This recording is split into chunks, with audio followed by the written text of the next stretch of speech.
And we're back. Hello everybody, how's it going? So last time we played this, I believe we beat the boss of Redwood Keep and unlocked a new area. Starfall Lake, sounds nice. We still haven't done this stupid balloon puzzle though. I'm gonna give this one go. One go.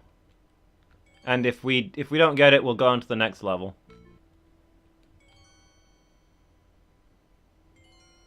Oh, okay, I forgot to turn off the SRAM.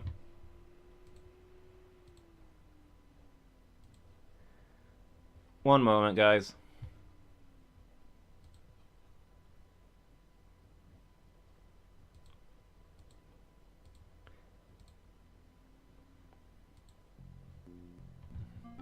I keep accidentally fucking some anti-piracy on this thing.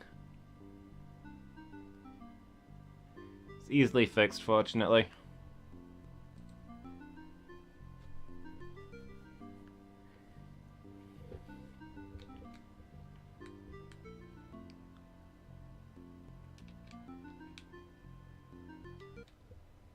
Here we go.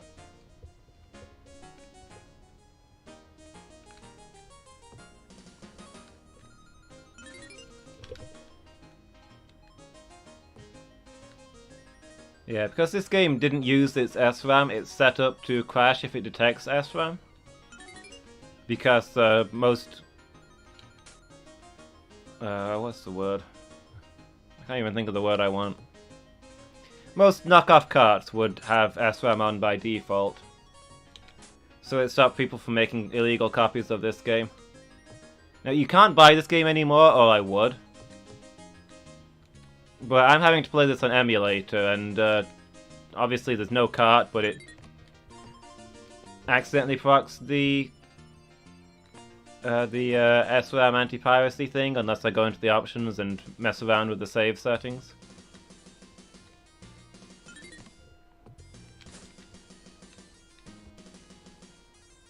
Like, if a game's for sale, I'm not really into piracy. If a game's for sale, I will buy it and support the creators. But the only way I could get this game now is to buy it on eBay.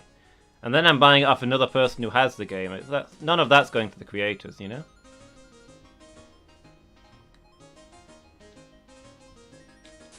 But if Sega brings this out for Steam amongst their collections, I will buy this in an instant, because this game's cool. And it's by Traveller's Tales. They do good stuff. Oh, that reminds me, I should change the category to... Well, let's change it to retro. Which is half the reason that I normally put it as retro these days, because I forget to change it otherwise. Hey Lady Meow, how's it going? Yeah, this again. I've only just started this. We got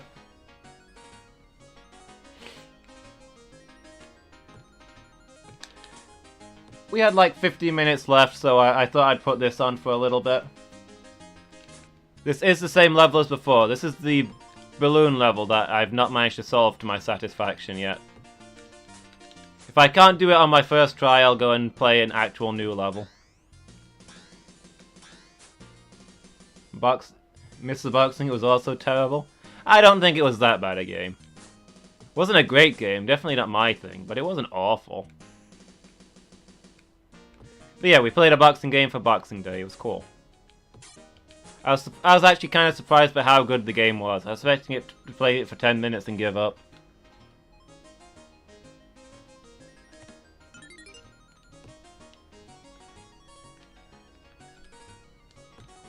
Yeah, how are you doing, Lady Meow? You good today?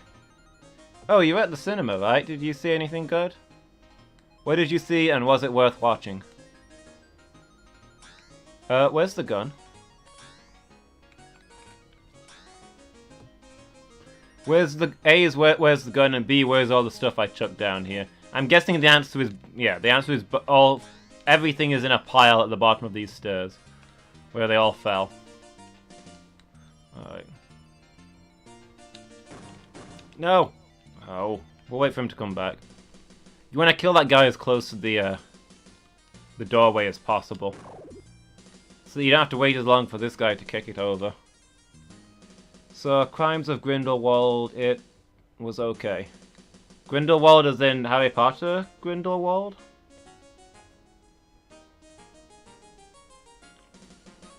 I did not know. Ah! Oh shoot.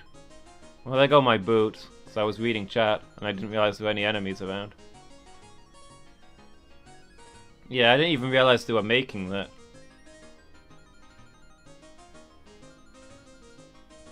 I guess it's a lot more questions were posed than answered. I mean, don't we already know pretty much all of the Grindelwald stuff?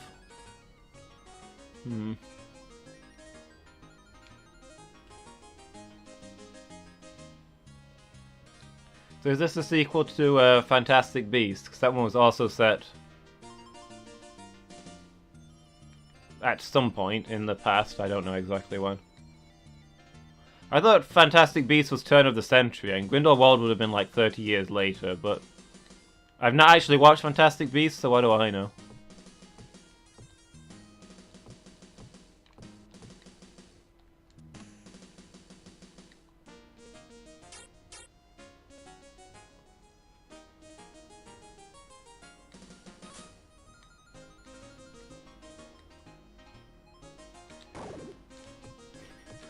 Slide down a cliff, shoot a mouse soldier. Do it every day.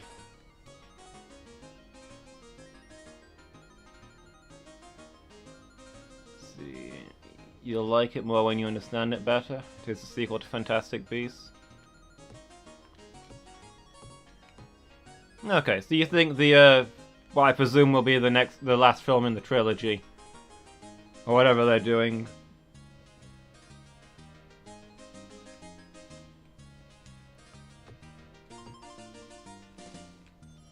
is gonna explain things.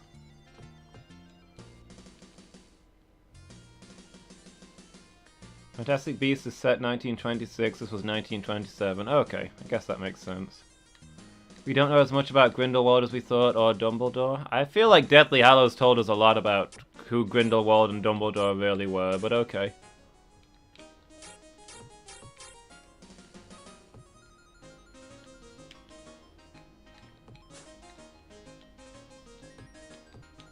Grindelwald was the wizarding version of a neo-Nazi, except I guess without the neo because of the time period. And Dumbledore was really sucked into it because he was basically in love with Grindelwald.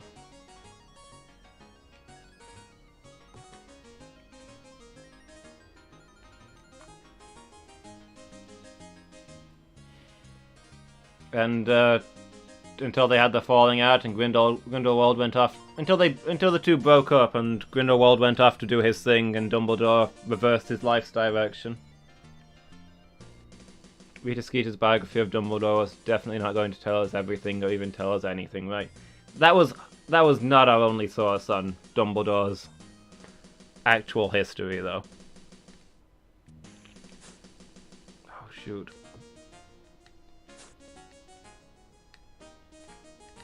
I can't remember where we get each bit of information, but it was fairly clear about the stuff that Dumbledore and Grindelwald were very close friends, probably dating until they had a falling out and Dumbledore's sister got hurt. I feel like that bit's definitely canon.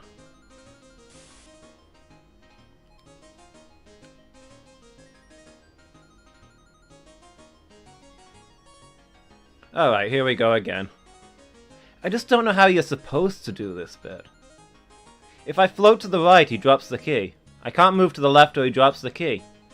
It feels like all I can do is let the key hit the ceiling and hope it bounces into the right place.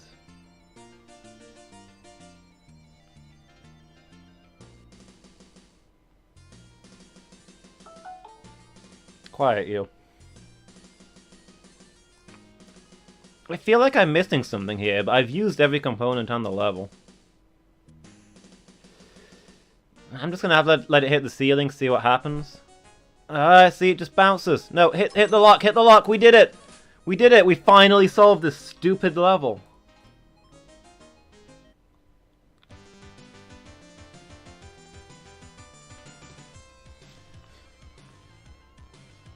I think she found out about Dumbledore and Grindelwald from one source with Thorda Bagshot. Yeah. Who, despite being close to them, wouldn't know everything about them. Stuff about Dumbledore and Grindelwald and Ariana happened when they were teenagers. Yeah, and Dumbledore and Harry Potter's in the 80s, and Dumbledore's 100 years old, so I suppose that would have been a while before stuff went down, but that was the basic interaction, wasn't it? Dumbledore put off getting it super involved because he didn't want to,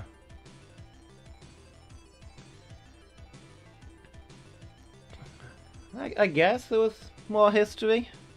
I thought they mostly stayed clear of each other until the war, when Dumbledore didn't want to fight him, but eventually tracked him down to put a stop to things, and then pretended that Grindelwald was dead when actually he spared him.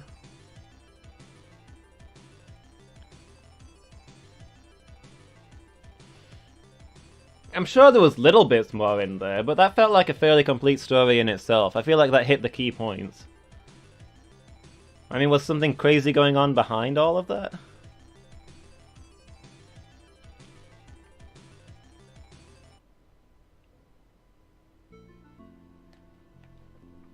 Anyway, most important thing. We've found another secret area. Hold on, hold on. Do these both... Oh, okay, this one says Wabbit's World. The first one said treasure. Secret treasure. So this is secret tunnel. You know what? Let's go get my boots from this treasure trove before we check out the secret tunnel. So I don't feel like going anywhere without my boots. Being locked up in quite a bad prison for 60 years is sparing. Was it quite a bad prison? I don't remember the description of it. Isn't it just a castle that he's not allowed out of?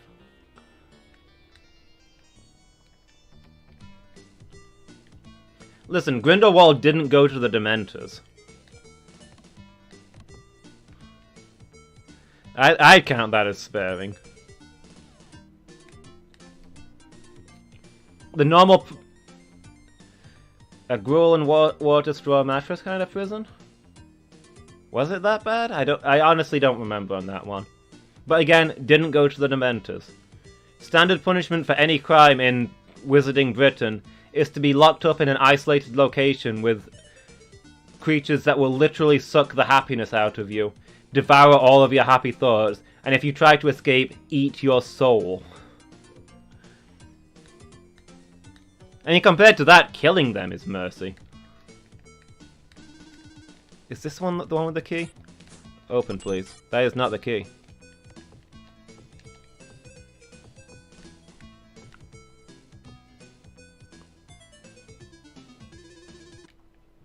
The films aren't clear on Grindelwald's nationality. I don't think the book is either. We know that he grew up in Wizarding Britain but was in Germany at the time of his crimes. But J.K. Rowling does not like to give canon origins for her characters.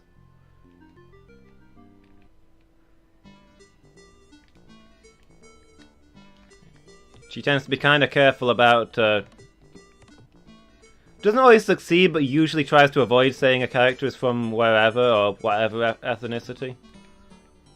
Do you don't think he's British, judging by the name, so it makes sense that you go to a European prison? Nothing we're told implies that Azkaban is unusual. These are sunglasses. Where the heck is the key for the stupid boots? And as far as I could tell, that's not... The place where he is not a European prison. Dumbledore told everybody he assassinated Grindelwald. Wherever Grindelwald is, it's a place that Dumbledore locked him up to avoid having to kill him. Nothing we're told implies it's usual. Nobody bats an eyelid at that kind of ultra horrific prison. Nobody seems to bat an eyelid at that ultra horrific prison. I don't know that... That kind of implies that it's usual. You think if other places weren't doing things equally horrific, they'd do something about how horrible Wizarding Britain is.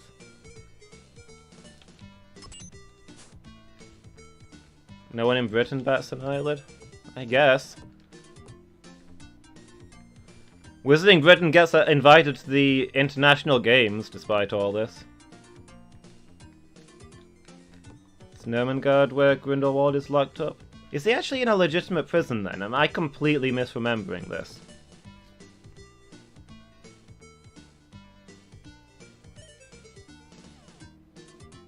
Because Voldemort basically just strolls in, beats the crap out of Grindelwald until he gets the information that he wants. That doesn't imply a legitimate prison. I got the distinct impression that Grindelwald stays there because Dumbledore told him to. He could escape if he wanted, but he lost fair and square, and he's doing this as a favour to his old friend, and he owes Dumbledore that much. We don't see many non-British wizards in Harry Potter. No, pretty much at just the... like the big celebratory event. Except Fleur, yeah. Well, there's the Quidditch International Tournament, and then there's the whole thing with the Triwizard Tournament. Wizards have no sense of justice? Yeah. Real talk, Wizarding Britain would be a horrible place to live. The world portrayed in Harry Potter is horrific. Not just the prison, the whole government. It's not a place you'd be comfortable in.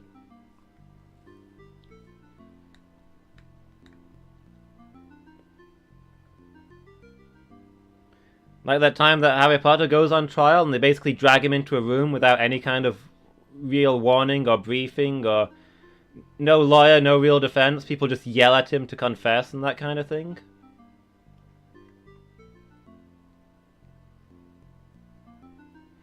Everything is pretty much decided on the spot by nobility.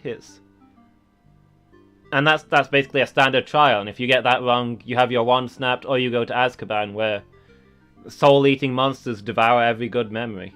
Every happy feeling that you could ever have, and leave you a hollow wreck.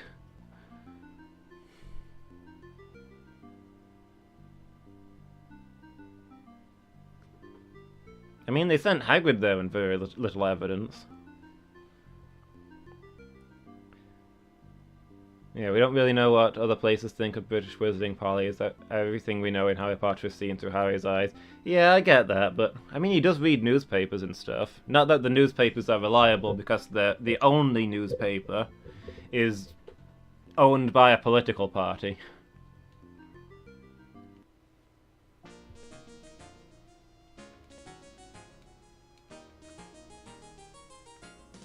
Okay, anyway, here we are in the secret tunnel. Let's see if we can figure this out. We've got a camera, we've got 3 switches and another switch above 2 fans. I think the government and school policies are commentaries on real-world stuff as opposed to being real. I mean, in universe, though, if we're being told that stuff is happening, then it's happening, right? You're giving Rowling too much credit. It's a world created by a mentally unstable woman. Come on, she wasn't mentally unstable when she was writing Harry Potter. She snapped afterwards when everybody stopped caring about her. When she wrote those adult books under a pseudonym, and the best review for the first one was that it was pretty good for a first try. Rowling is pretty much insane these days, but back then she wasn't bad. Okay, so there's 3 switches surrounded by fans. I don't really know what I'm doing here. She probably was and just wasn't publicized enough for anyone to notice? Maybe. I don't know. I didn't hear about her doing anything insane back then. How was everyone's Christmas? Mine was alright. I had my niece over, that was nice. I got a NES Classic, like the remake of the first big Nintendo console. Which has like 30 games built in. So I'm probably going to be doing those on a Wednesday evening, trying out some of the Nintendo games that I've never played. How was your Christmas? You have a good time? Stealing ideas from any book that she could? When did she steal ideas? I can see her being passively inspired by stuff. I mean, she started writing the stuff as stuff for a kid when she was bored, right?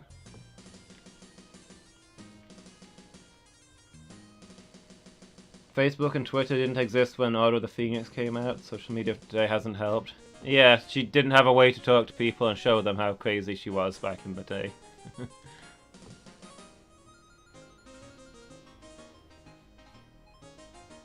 You got a Mega Drive Bluetooth controller? Nice. Isn't that the ring in Lord of the Rings basically a Horcrux? I mean, yeah. Well, no, not really, because the ring...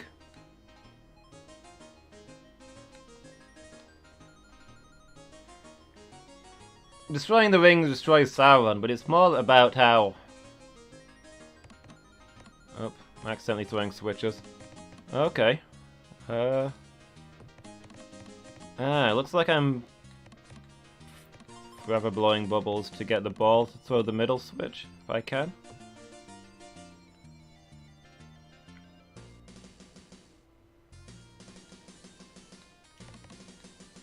There we go.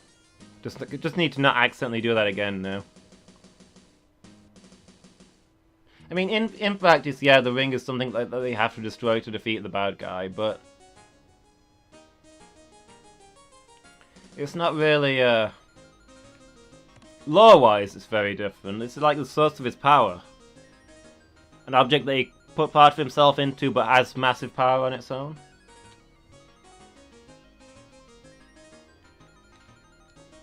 It's only in the very specific scenario that Sauron relies on it, because he's so badly wounded that without its power he can't survive on his own. Sauron's already been wrecked by countless god wars.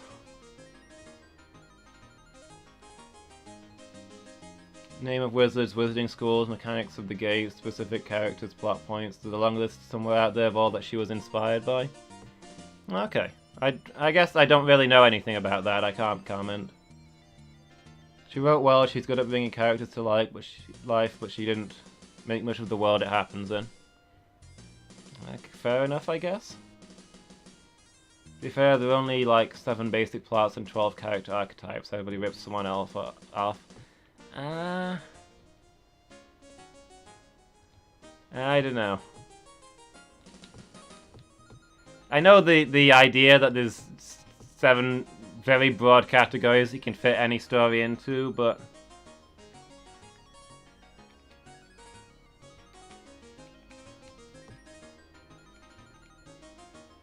There's a difference between producing the same kind of thing as other people and ripping them off. Ripping them off implies that you've deliberately copied them. That's your assertion. You enjoyed the books when you read them, but you don't like her as an author. I mean, I liked the books. I liked her while she was writing them. I think she's gone a bit crazy since then. Where do I go from here?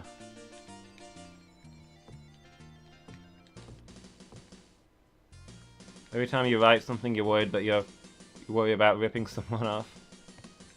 What does this middle switch do? How do I toggle the other ones? Oh, what?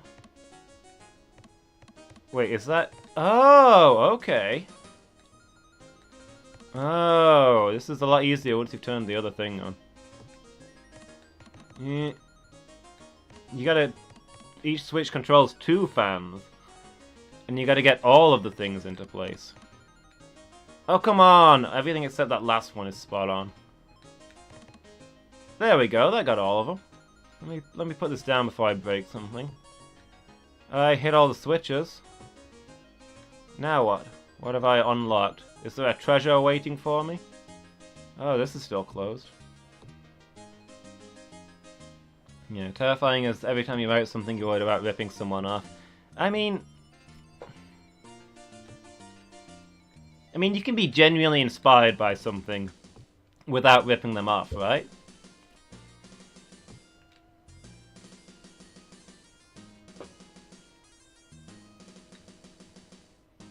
There's a big difference between saying, this is something good, I want to write something like this, and saying, this is something good, I'm going to write this because then my work will be good.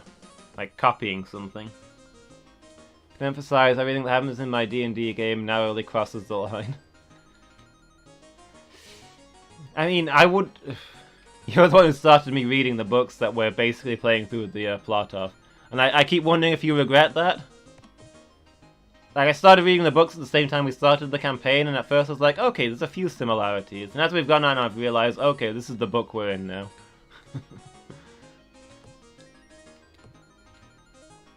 Where is the line? I get it, that's the hard part. It's not a tangible line. You can't sit down and say, and here is where we stop. Okay, got another switch here.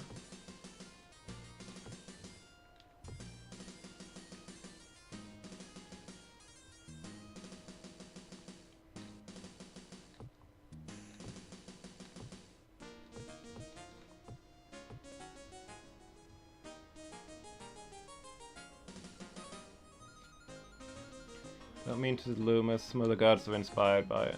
Oh, you don't mean to, comma, Lumus, is probably what you're trying to say there. I thought you weren't talking to me for a second.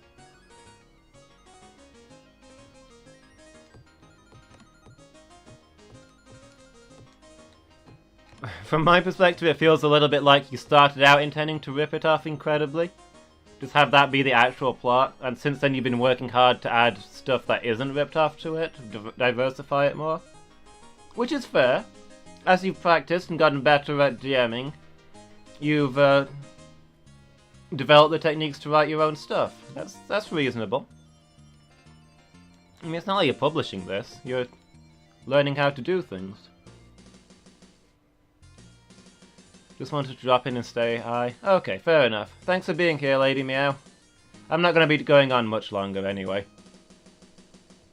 I just wanted a break from the boxing game, so I thought I'd move on to this one a bit. I'll probably finish either after this level or I might do one more. Yeah, good night, Lady Meow. It's really nice to see you. When you started, you were trying really hard. Now you lazily come up with random stuff.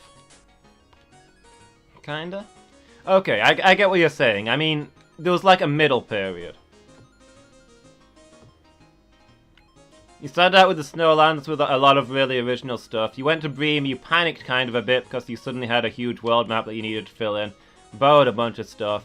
And now you've started making your own stuff again, but in a little more random of a pattern. Because you've got more room to cover, I guess. Okay, so what does this switch do? If I put this here. Does that open the passageway up above? I feel like that switch is unnecessary. If that's all it does.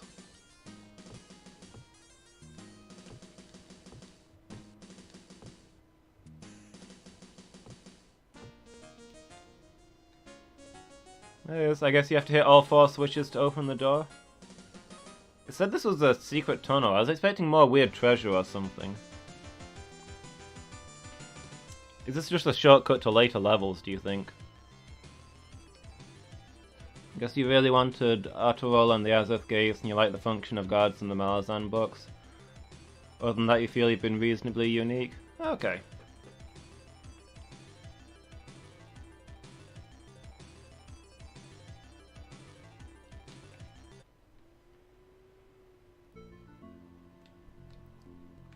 Oh, my head is aching.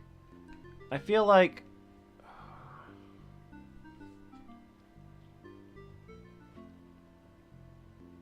there were distinct points where we went through like an episode or two's plot and I was like, okay, this is clearly based on this part of the books, it's the same kind of thing.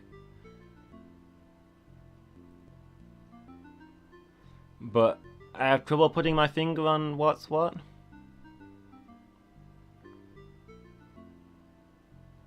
Well, I mean, there's the whole god plot, right? There's a destructive force of chaos. It's telling that you use chaos in a D&D setting where that would normally mean something very different. And there's war and chaos amongst the gods, that kind of thing. You know, not necessarily unique, but there's that flavor to it.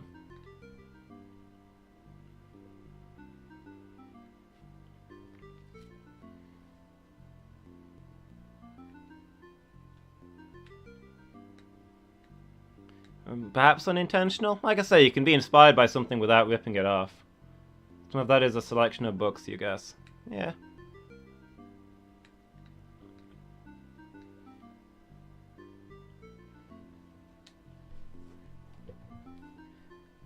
I mean, since I've been reading them, I've been dwelling a lot on that kind of idea, because it's good inspiration. I like the way the Ascension stuff works. I keep thinking that, like, even though he's not a god like Kivara, Heracles is clearly ascended, right? Probably everybody in the party has. In a D&D setting, being a player character probably means that you're ascended. But Heracles is like Knight of Dragons or Knight of Fire or something.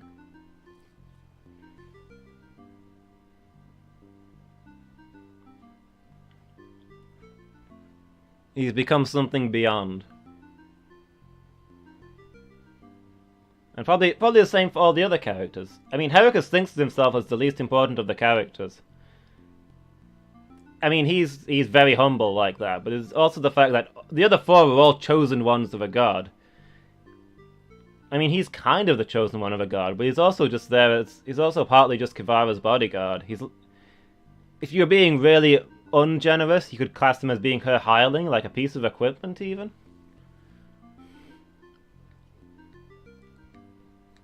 I say, that's partly just how he thinks, but...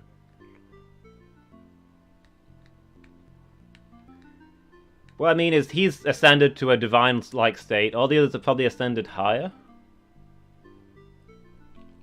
Abelin's got to be the Knight of Cthulhu by Malazan standards, surely. I don't know what titles Opon would have, but Charity's got to be on the list. Lero's in a really odd state considering his relationship at the moment, but...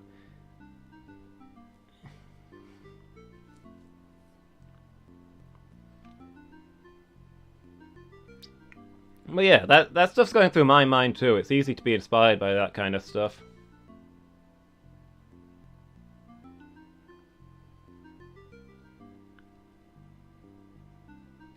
The mood of the games is set similar to the Malazan stuff, but the general plot was absolutely War of the King, just derailed really fast when we killed the High Priest. I mean...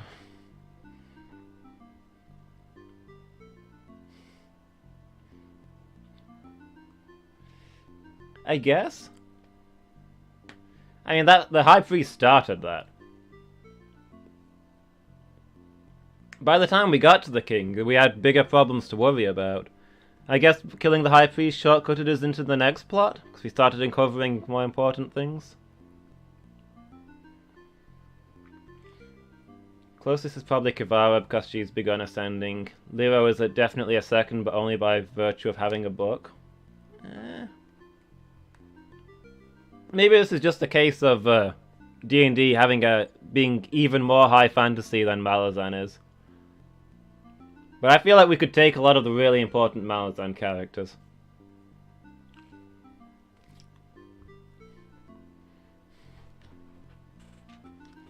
I mean, after all the crap that he's pulled, I feel Heracles could probably arm wrestle Karsa.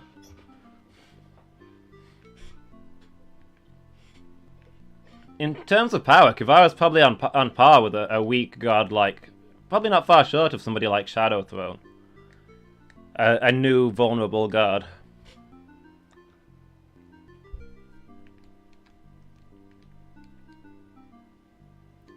I don't know, I play and I look at our characters and I think these have gone just that little bit beyond. They're not merely higher level characters, they've got the touch of destiny to them. Do you tend to easily win combats you set up? Maybe, not in your mind, but maybe you feel more powerful as players. Yeah, I think so.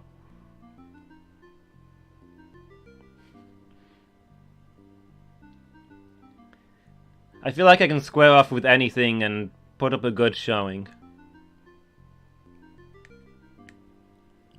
There's more crazier, more powerful things out there, but we've been competing on a godlike level for a while.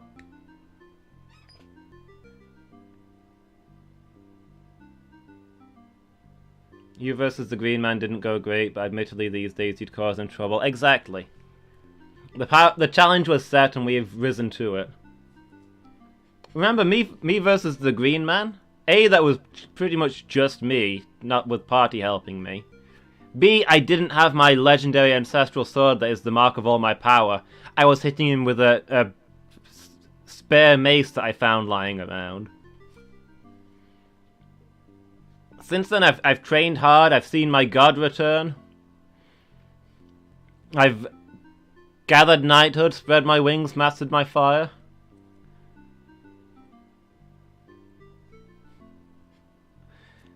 Like, Heracles is on another scale now. He's a whole different ballgame to what he was last time he fought the Green Man.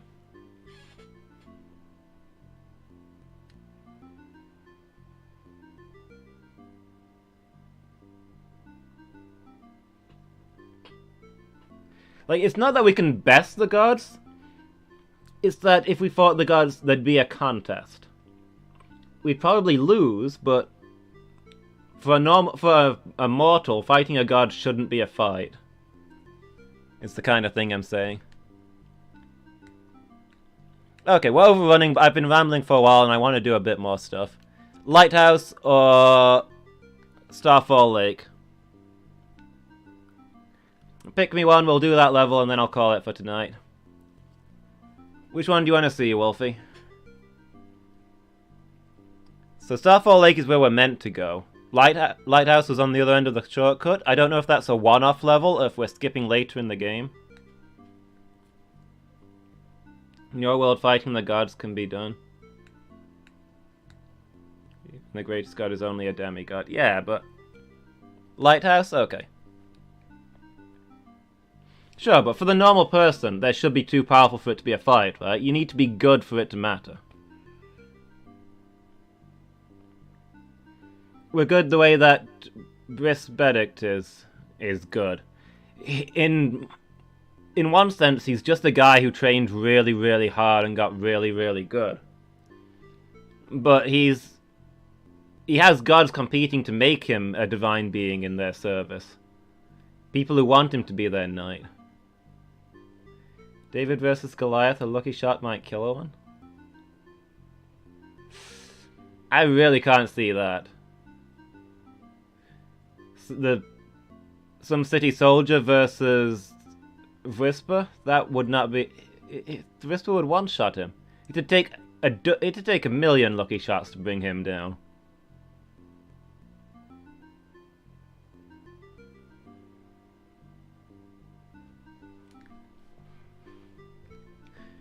Green Man had regeneration going on. A normal dude isn't going to be able to beat his regeneration. Yeah, he's got HP, he's got AC, but that doesn't mean he can be slain by a normal person. You'd need a ridiculous streak of fluke for that. At that point, it's practically Opon fighting the dude, not you. Ooh. Interesting music here. Oh, it's nighttime outside.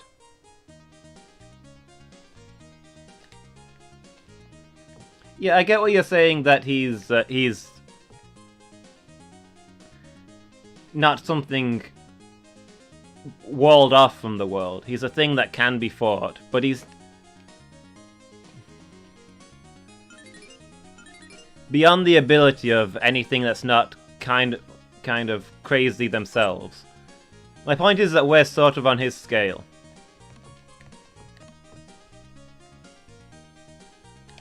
Like, I wouldn't have called Heracles Ascended last time we fought the Green Man.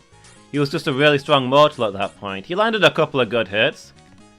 He pretty much was the David versus Goliath lucky shot to survive that fight.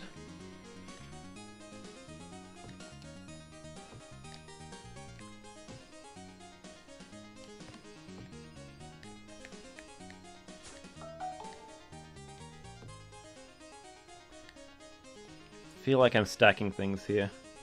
Take an army of normal people to bring most of them down. Exactly, it would be... Whoop! Okay, just walk right into that. I didn't realize he could get up those steps. And now I'm going to need an extra thing. Okay. This feels telling. think most of this stems from not being able to set things to your liking, or not being willing to say, nope, you can't kill this.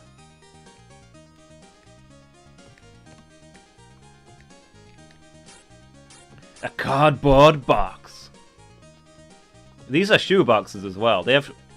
Look, they've all got shoes in them. Shoes are one of the most powerful items in the game, and there's 9 of them here? Okay, not being able to stat things to your liking. How would you stat... Expand on that, come on, tell me more. What would you stat differently? Do you want the gods to be more vulnerable and mundane, or do you want them to be more crazy you can fight them? You can't fight them, kind of thing. It's the problem that in D&D there's not really a difference between a god and a thing that can be fought. Okay. Is that what you're getting at?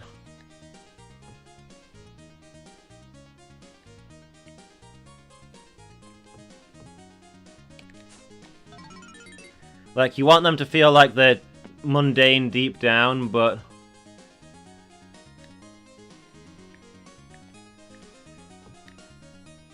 Because even a god has stats, they still feel like gods? Is that what you're saying? No! Come back here!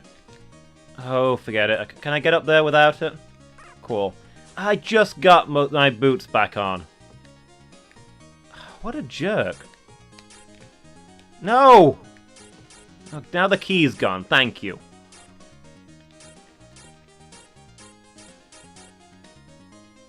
The books recommend damage of 10d10 at our level is deadly. You feel uncomfortable saying this god does 10 attacks around for 40d10 with an attack bonus of can't miss.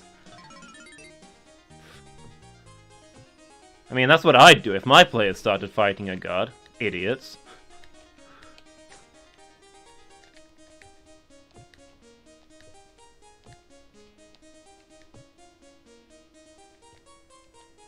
This system has also pushed you towards having approachable guards, things you can deal with and fight, which you've enjoyed. I mean, fair?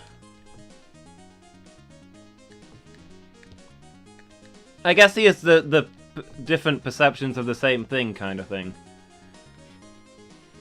You're making the guards not have crazy stats because you don't want them to be absolutely murdering us, but I'm seeing us fight gods and not be absolutely murdered and thinking, hey, we must be pretty strong to fight gods.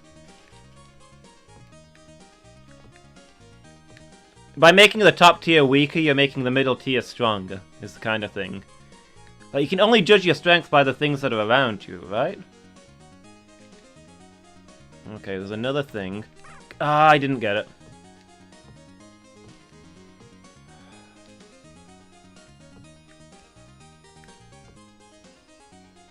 What the... Well, what's the key for? I didn't see a treasure chest. And what the heck is this? There's a light?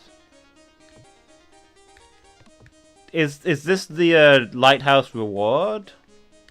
Or do I need this to find the treasure chest?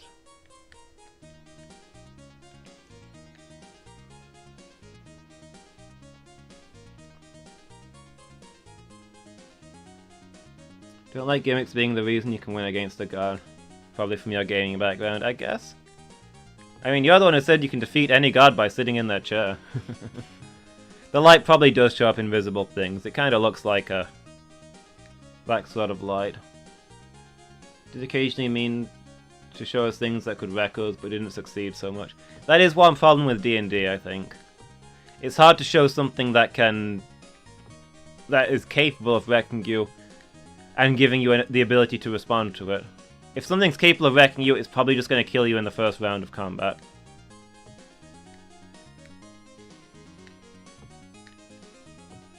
Well, I can get more boots while I'm down here. You're probably right that the light shows invisible things. It looks a little like a dark light? Hold on. There's more stuff up there. Is that where am I meant to be stacking up boxes to get up there, do you think? Is that where I need to take the light? Is this going to have multiple exits again? We just got done with a multiple exit level and I wasn't good at it.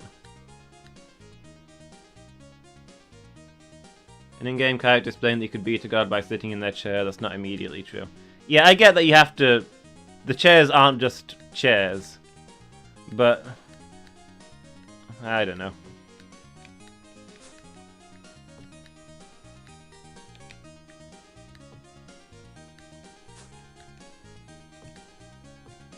I mean, even in the Malazan, that's not actually how the thrones work. There's more to claiming them. I don't think you can stack them that high. That just broke right there. Oh shoot, now I gotta start over. Well, maybe that was high enough. Maybe I messed up. Most of the time when somebody becomes a god in the Malazan by sitting in a throne, they were already the god, they just didn't have access to it yet, I feel like. Oh... This physics game's pretty good apart from the physics in it. Is there anything better to stack about? I'm not convinced that most things stack about as well as anything else. These are big square boxes. I don't know, what more can I want? Oh shoot. If I can get... Okay, 4 of them. If I can get up there without knocking them all over... Okay, that's not quite high enough. I'm gonna need one more.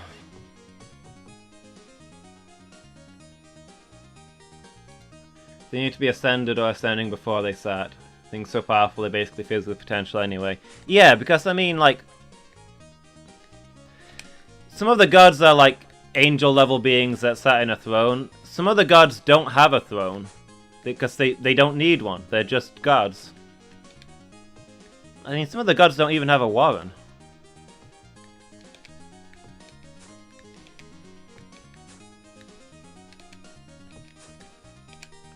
Okay, there we go. If I can get up there without knocking everything over, I should be able to get up here. Okay.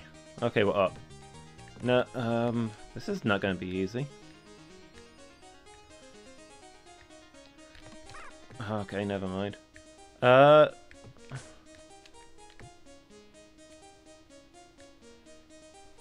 Anyway, our game is Malazan inspired, not Malazan stolen. Yeah.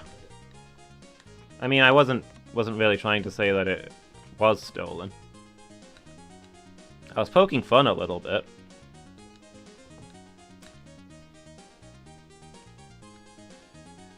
Okay, I'm confused.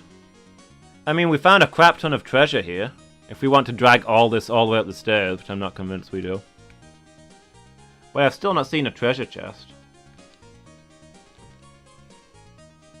Which you mean that your rules are different? Yeah, sure.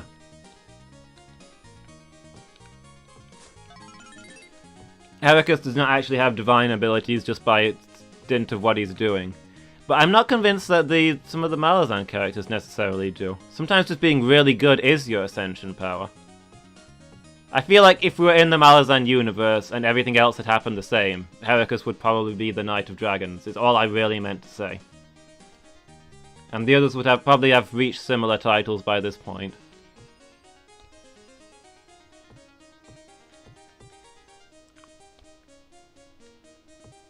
What is the point of this light then? I'm confused. I've not found anything invisible.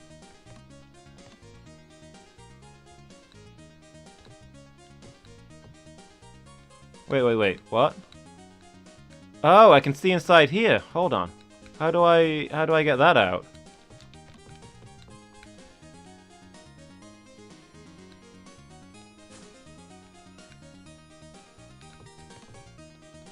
I can see inside... Wait, is that what the key is for? Let me go... Where did I leave the key? I didn't leave it all the way up there, did I? I bet I left it all the way up there.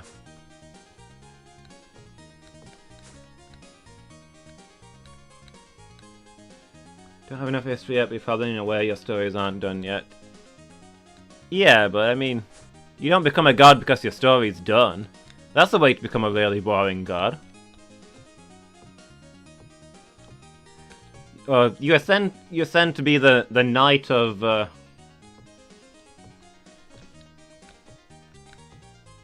If I can find the key, that would be great. Oh, there it is. You ascend to being the Knight of Dragons because you've got dragon work that needs knighting. That's your starting point. Oh, I see. Yeah, there's more than one part. You gotta pick the one that's got what you want. Looks like this one doesn't have anything in it. Is that the real challenge? Oh, I knocked over all the... Stop it.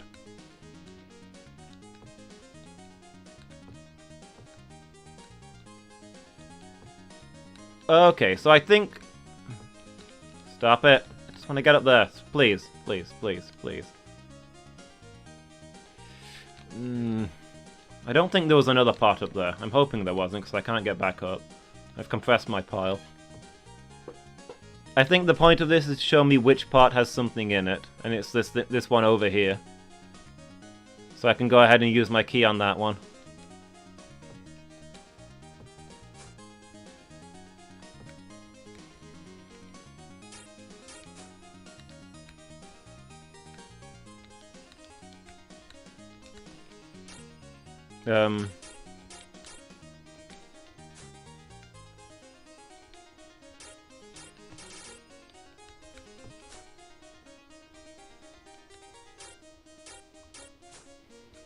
Or not? Yeah, what is going on here? There's a fancy treasure inside there, according to the torch. Does it want... Oh, of course, I get it. There were 4 treasures that came from the thing. This one wants a shell. We put this one in there.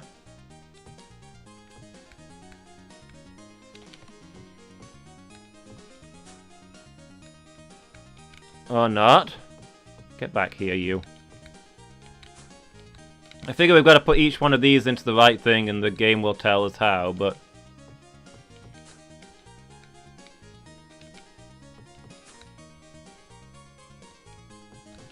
I don't get it. What am I doing wrong?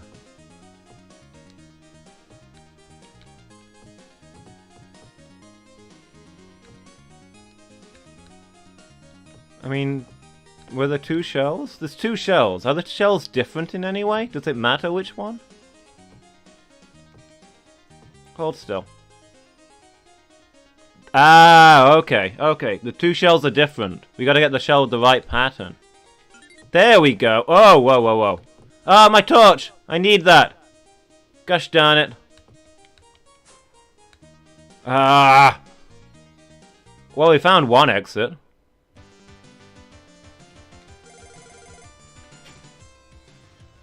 We didn't even open the cannon exit to see where that goes.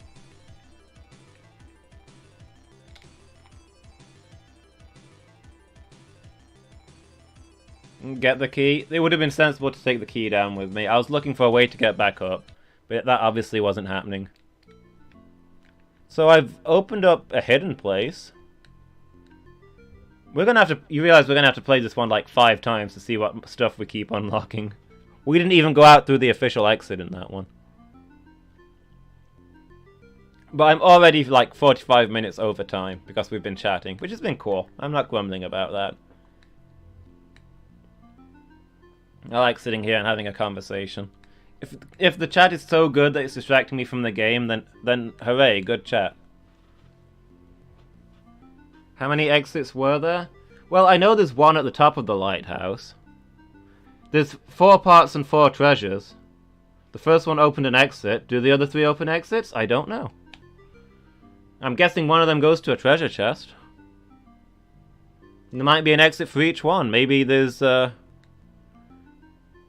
bunch of islands out here. Maybe each exit leads to a different island.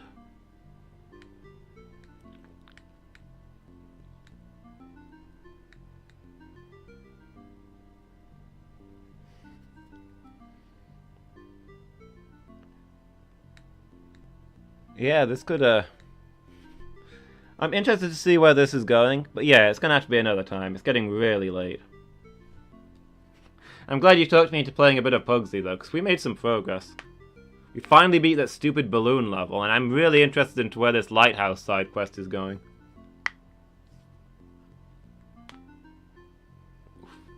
So yeah, that's gonna be me wrapping up for tonight. Thanks for watching, everybody. I hope you've enjoyed it. I've had fun.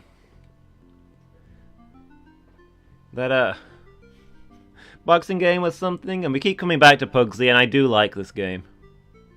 I'm interested in where this is going. So yeah, I'll be doing the next casual night next Wednesday, but I'll also be around tomorrow. That'll be tomorrow afternoon in British time, 2 p.m. GMT or Universal or UTC if you prefer, Universal Time Clock. I'll be playing Slay the Spire for a couple of hours. I started that last week. It is so good. I've been looking forward all week to playing that again. It's like a roguelike adventure, random levels, random enemies, but the thing is you're collecting cards and all of your actions in battle are based on which cards you've got in your hand. And you're like building a deck of the things that you want to do. And then each turn you're picking which cards you want to play, and it's just really interesting. Yeah, absolutely looking forward to playing that tomorrow. It's going to be good.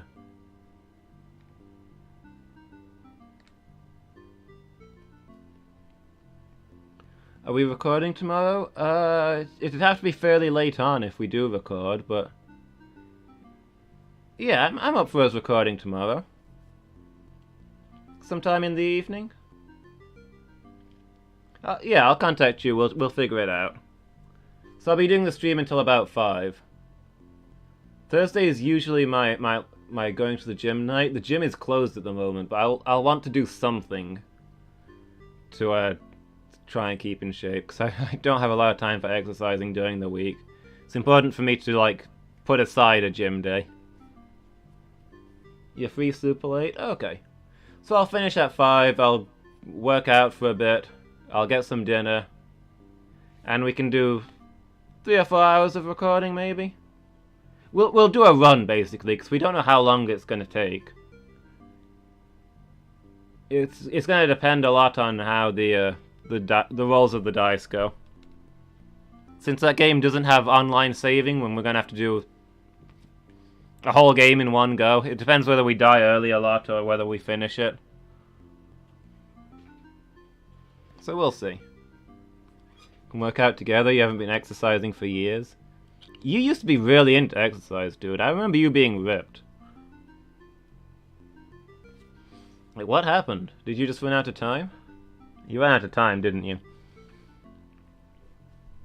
The reason behind every bad thing that happens in both our lives is, yeah, but there isn't really time. You got lazy? Yeah. Could be doing it every day in your courtyard, I guess. It's definitely time for me. Don't have the energy now. You might find that you had more energy for it if you were actually doing it, but yeah, it's hard to get into a routine.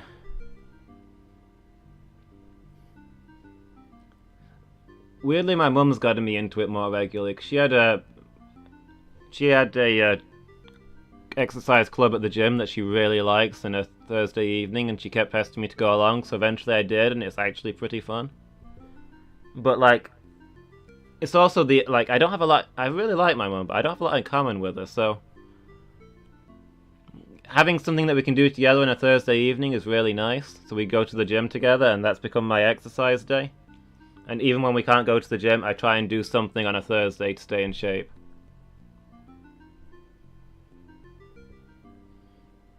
So yeah, that's helped me out a lot. Agreed, do some cardio next day, got tons more energy. Yeah. You don't want to do it until you start, but when you start, it's not bad. It's my experience with exercise. So yeah, if you find time to do some stuff, get a little bit into shape, then you'll find it easier to keep doing it. It's kind of the thing. It's you just gotta get into the habit, I guess.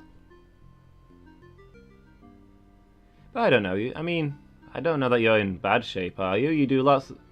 I mean, I remember you doing lots of walking. I don't know if that's still a thing that you do.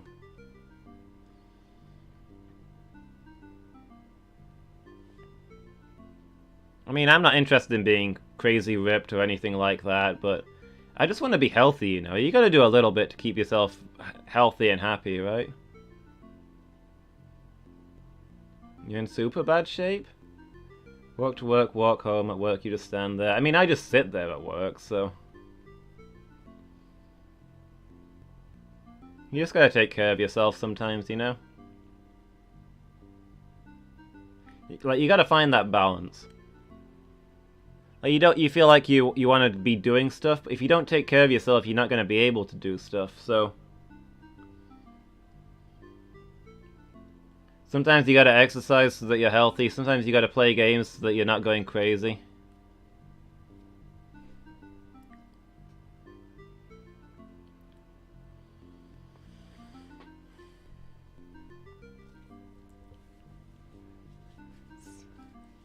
It's like if you look at history, a lot of like the old factories and things where people used to work 14 hours a day, they found that their productivity actually went up when they reduced the amount of time that people were working, because they weren't constantly exhausted. Seems obvious, but it's not intuitive. It's just a thing you've got to learn your own limits and learn what you need, I guess. But yeah, definitely try and do enough to stay healthy.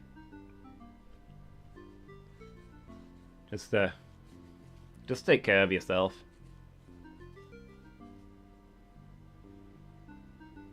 I mean, even just walking or doing a little bit every day can be good for you. Anyway, I'm not really the guy to be lecturing people on health and fitness.